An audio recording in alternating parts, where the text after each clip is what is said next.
तर मित्रमैत्रिणींनो 23 तारखेला बुद्ध पौर्णिमा आहे, वैशाखी पौर्णिमा.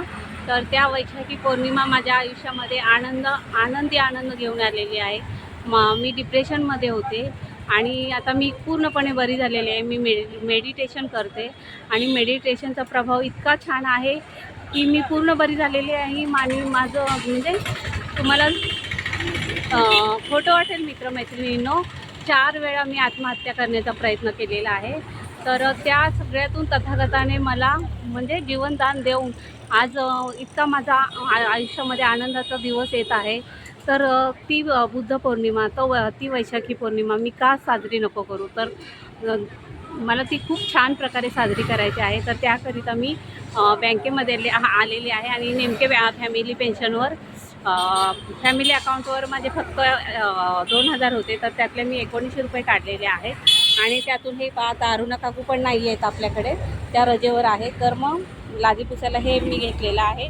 आणि इथे छान मला हे कणेरीचं झाड दिसलं, तर त्याचं मला असं शूटिंग घ्यावीशी वाटले. मित्रमैत्रिणी खूप सुरेख आहे हे झाड आणि याला स्मेलही खूप छान येतो या फुलाला. आणि म्हणतात की कणेरीच्या मुळ्या खाल्ल्या तर टेचून खाल्ल्या तर माणूस मरतो. काय मग हे कितपत खरं आहे मला नाही माहीत, पण ही फुलं खूप सुरेख आहेत आणि या फुलांना खूप सुगंध खूप छान असतो.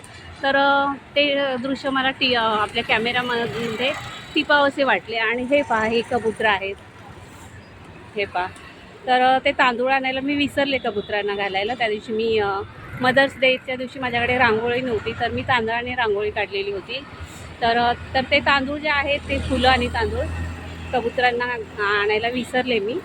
तर हे पहा, तर नेक्स्ट टाईम जेव्हा येईन तेव्हा मी नक्कीच घेऊन येईन. तर ही कबुतरं किती आनंद घेत आहेत बघा, किती छान.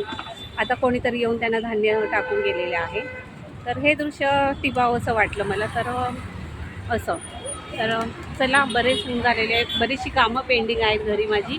चला तर मग इथेच थांबूया. रे क्या बात आहे, तथागता काय तुझी किमया, वाव वंडरफुल. तर चला ठेवते मी. जय भीम.